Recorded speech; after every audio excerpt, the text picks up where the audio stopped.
అభివృద్ధి చేస్తున్నామని చెబుతున్న ప్రభుత్వాలు తమను మాత్రం పట్టించుకోవడం లేదని ఆ ఊరి ప్రజలు ఆగ్రహం వ్యక్తం చేస్తున్నారు. పాలకులు అధికారులు మారుతున్నా తమ జీవన మార్గం మాత్రం మారడం లేదంటున్నారు. ఇప్పటికైనా ప్రభుత్వం స్పందించి తమకు రోడ్డు మార్గాన్ని కల్పించాలని కోరుతున్నారు.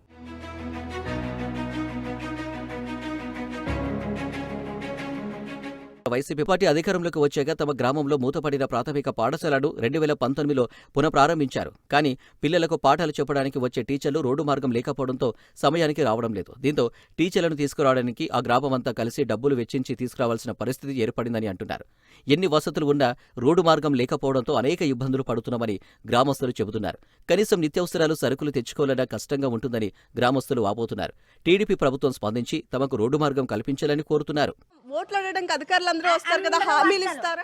అందరు మొత్తమని ఓటి మాకు రోటి కావాలా, మేము బాధపడతాం, మేము ఆవిడ కాడ రూపాయి తీసుకోవడం లేదు, ఒక వాటర్ ప్యాకెట్ తాగడం లేదు, ఓటేసడము వెళ్ళిపోవడం. మాకు రోటే కావాలి, మరి రాత్రి కావాలనే మేము బాధపడుతున్నాము. రాత్రి పోలు తావనీసే మేము బాధపడుతున్నాం. మేము ఈ కూడినేదని బాధ లేదు, ఈ కూరనేదని బాధ లేదు, మరి ఎక్కడికి వెళ్ళి రూపాయి తెచ్చుకుంటామని బాధ. మాకు ఒక్కరా రోటే కావాలా. ఆ రోడ్డు ఒకరావు అయిపోతే మాకు సంతోషం అయిపోతే మేము మా ఊరి పిల్లలకి వదిలి వెళ్ళిపోండి చాలా మంది అంటానని ఈ భూములు వదిలేసి ఎక్కడికి వెళ్ళిపోతాం సార్ అమ్మ. ఈ భూములు ఉన్నా కదా, ఈ భూములు వదిలేసి వెళ్ళిపోయింది, ఎప్పుడో వెళ్ళిపోయింటాము. మా బావులు పెళ్లి కాకంటే వెళ్ళిపోయింది అతలకి. మరి అతను ఈ ఊరు వదిలేసి అతలకి వెళ్ళిపోతాము. ఈ ఊరి నుంచే ఉండిపోయాము, ఈ భూముల నుంచే ఉండిపోయాము. తోటలు ఉన్నవి, అన్నీ ఉన్నవి. మీద నుంచి వాన పడితే మా ఊర్లో ఒకరికి 40-50 బస్తాలు దాని అవుతాయి. ఇవన్నీ అనగ వదిలేసి వెళ్ళిపోతాము. శనగకాయలు, సీడిపెక్కలు, పంట ఇవన్నీ వస్తానవి. ఊరోళ్ళు వేసి ఎక్కడికి వెళ్ళిపోతాం. మాకు ఎక్కడో ఒక ఇల్లు ఎత్తాలి, ఆ ఇల్లు చూసుకొని మేము బతకల్లా. మా కొండ పని జరగాలి కదా, అవి కొండ మీద ఇల్లు ఎత్తాలి, ఆ కొండ చూసుకొని మేము బతకల్లా. సో చూస్తున్నారు కదా, కేవలం రహదారి మాత్రమే వీళ్ళ ప్రధాన సమస్య అంటున్నారు. ఊరు వదిలి వెళ్ళిపోమని చాలా మంది ఉచిత సలహాలు ఇస్తున్నారు. కానీ ఇక్కడ 120 ఎకరాలు పంట భూమి ఉంది, అన్ని పంటలు సముచితంగా పండుతాయి, మేము ఇక్కడ కష్టం చేసుకుని బ్రతికే ఇది ఉంది. కానీ బయటికి వెళ్ళి ఎలా బ్రతకగలం, ఈ పంట పొలాన్ని మళ్ళీ మేము తీసుకువెళ్ళలేము కదా అని చెప్తున్నారు. అందుకే ప్రాణాలు పోయినా సరే, ఎంతమంది కళ్ళ ముందే చనిపోయినా వీళ్ళు మాత్రం రహదారి అవుతుంది అనేటటువంటి ఆశతో దశాబ్దాలుగా ఇక్కడే జీవనం కొనసాగిస్తున్నాం అని చెప్పి ఆవేదన వ్యక్తం చేస్తున్నారు. ప్రభుత్వాలు మారుతున్నా తమ బతుకులు మారడం లేదని అక్కడి ప్రజలు వాపోతున్నారు. గ్రామానికి రోడ్డు మార్గం వేస్తే తమ భవిష్యత్ కాకపోయినా తమ పిల్లల భవిష్యత్ అయినా బాగుంటుందని చెబుతున్నారు. ఇప్పటికైనా CM Chandrababu, deputy CM Pawan Kalyan పట్టించుకుని తమ గ్రామానికి రోడ్డు మార్గం కల్పించాలని వేడుకుంటున్నారు. అసలు ఈ గ్రామస్తులు ఎంత కష్టపడుతున్నారు, ప్రత్యేకించి చూస్తున్నాము. ఇలాగే రోజు ఉంటుందండి, రోజు నరకం అనిపిస్తున్నాం. భగవంతుడు తెలుసు మా బాధ. అలాంటిది ప్రభుత్వం కొద్దిగా పట్టించుకొని మాకు ఏదో దాదాపు చూపిస్తే ఆ భగవంతుడే కాపాడినాడు అనుకుంటాం. మేము చాలా ఇబ్బంది, స్కూల్ పిల్లలకి అన్ని విధాలుగా చాలా ఇబ్బంది. ఏదో రోడ్డు కానీ వేస్తే మాకు ఒక దేవుడు కాపాడినట్టుగా మేము బాధపడుతున్నాం. ఆ ప్రభుత్వం ఇప్పటికైనా ఏదో కన్నిస్తే కొంచెం మేము చాలా సంతోషిస్తాం అనమాట. ఈ బ్రిడ్జ్ వేశారు కదా ఇక్కడ, దీనికి సంబంధించి ఇంకా కంప్లీట్ అవ్వలేదండి, ఇక్కడికి ఆపేశారా? ఇక్కడతోనే తెలుగుదేశం ప్రభుత్వం ఇక్కడ వరకు వేసారు. ఇక్కడనే మరి ఆ ప్రభుత్వం ఏంటంటే మరి రాలేదు, మన వైఎస్ఆర్ వచ్చిందనమాట. అప్పుడు నేను మరి అది కూడా మరి పట్టించుకోలేదు. ఇలాగే వీడియోలు ఇలాగే వస్తున్నారు, ఇలాగే వెళ్ళిపోతున్నారు, ఎవరు కూడా సహకరించలేదు. ఇప్పటికైనా సీఎం పవన్ కళ్యాణ్ అందరూ ఐకమత్యం అయ్యి ఏదో మా ఊరికి దారి కోసమని ఇబ్బంది పడుతున్నాం కాబట్టి ఏదో దయించి ఏదో మంచిగా కన్నించి మాకు ఏదో బ్రిడ్జి ఏదో సెలెక్ట్ చేసి మంచిగా చేస్తారని ప్రార్థిస్తున్నాం. మీ పేరు?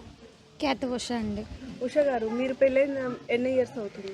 మాకు పెళ్ళి 10 సంవత్సరాలు అయిపోయిందండి. ఇలాగే ప్రతి ఒక్క ప్రభుత్వం వస్తున్నారు, ఓట్ల టైం అప్పుడు వస్తున్నారండి. ఓట్ల టైం అప్పుడు వచ్చి మాకు రోడ్డు వేసేస్తాము, మీరు ఓట్లు వేయండి, మీకు కంపల్సరీ రోడ్డు వేసేస్తాము అని చెప్తున్నారండి. ప్రతి ప్రభుత్వం ఏ ప్రభుత్వం వచ్చినా కూడా ఇలాగే చెప్తున్నారండి. మాకు పెళ్ళి ఇప్పుడు 15 సంవత్సరాలు అయిపోయింది, ఇదే చెప్తున్నారండి.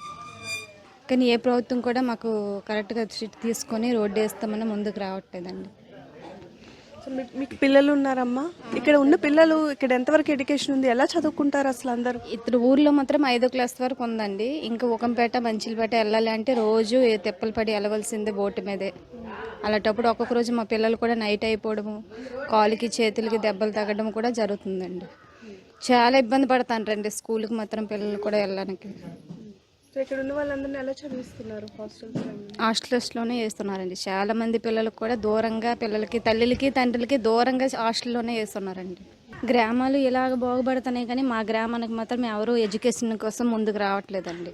ప్రతి ఒక్క గ్రామం కూడా ఇప్పుడు ఈ ప్రభుత్వం వచ్చిందంటే అన్ని గ్రామాలు కూడా ఎడ్యుకేషన్ ఎంతో అంతా చేశారు. కానీ మా గ్రామానికి ఏది కూడా కొంత కూడా చేయలేదండి. రోడ్ల విషయంలో అస్సలు చేయట్లేదండి. ఎడ్యుకేషన్ అసలు అవ్వట్లేదు మా ఊరు. మెయిన్ మాకు ఇబ్బందుల్లో ప్రభుత్వం వల్ల ఏ ప్రభుత్వం వచ్చినా కూడా మాకు ఆ రహదారి. శ్రీకాకుళం ఈ వజ్రకొత్తూరు మండలంలో ఊడ్లంక మొత్తం వెనకబడే ఉందండి. ఊడ్లంక మొత్తం వెనకబడే ఉంది. ఏ ప్రభుత్వం వచ్చినా కూడా వెనకబడే ఉందండి ఊడ్లంక మొత్తం. మొత్తం ఇక్కడ ఎంత జనాభా ఉంటుందమ్మా? మినిమం 200-300 మంది ఉంటారండి. ఎక్కువ బయటనే ఉన్నారండి. ఒకవేళ మీకు హెల్త్ ఏమైనా బాగోకపోయినా సడన్గా వెళ్ళాలి అంటే అసలు ఎలా? అన్నిటికీ ఇబ్బంది మేడం గారు, అన్నిటికీ ఇబ్బంది. సన్నగా బాగాలేకపోయినా సరే ఆర్ఎంపీ డాక్టర్ రావాలన్నా కూడా ఇబ్బంది. ఆ టైంకి బోట్ వేసిన వాళ్ళు ఎవరు ఉండరు, లేడీస్ ఉంటాము. పిల్లలు బయటికి కడుపు తీరు కోసం ఎక్కడికి వెళ్ళిపోతే అవ్వదు, లేడీస్ ఉంటాము. ఆ టైం అప్పుడు ఎవరు బోట్ వేయమన్నా వేయరు.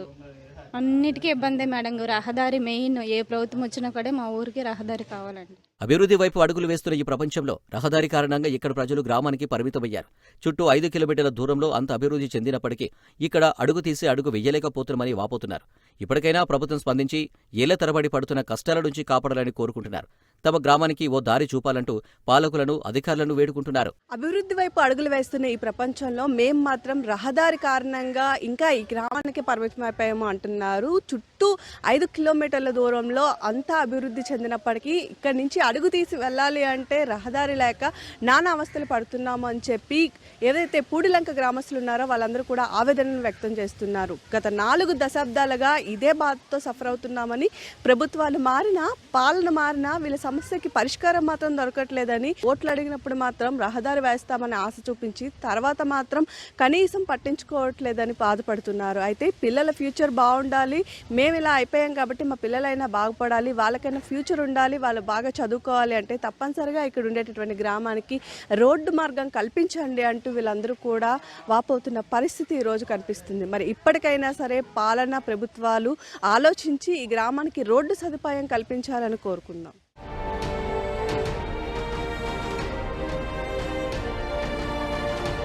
ఇది ఇవాల్టి గ్రౌండ్ రిపోర్ట్. మరొక అంశంతో మళ్ళీ కలుద్దాం. Keep watching Raj news.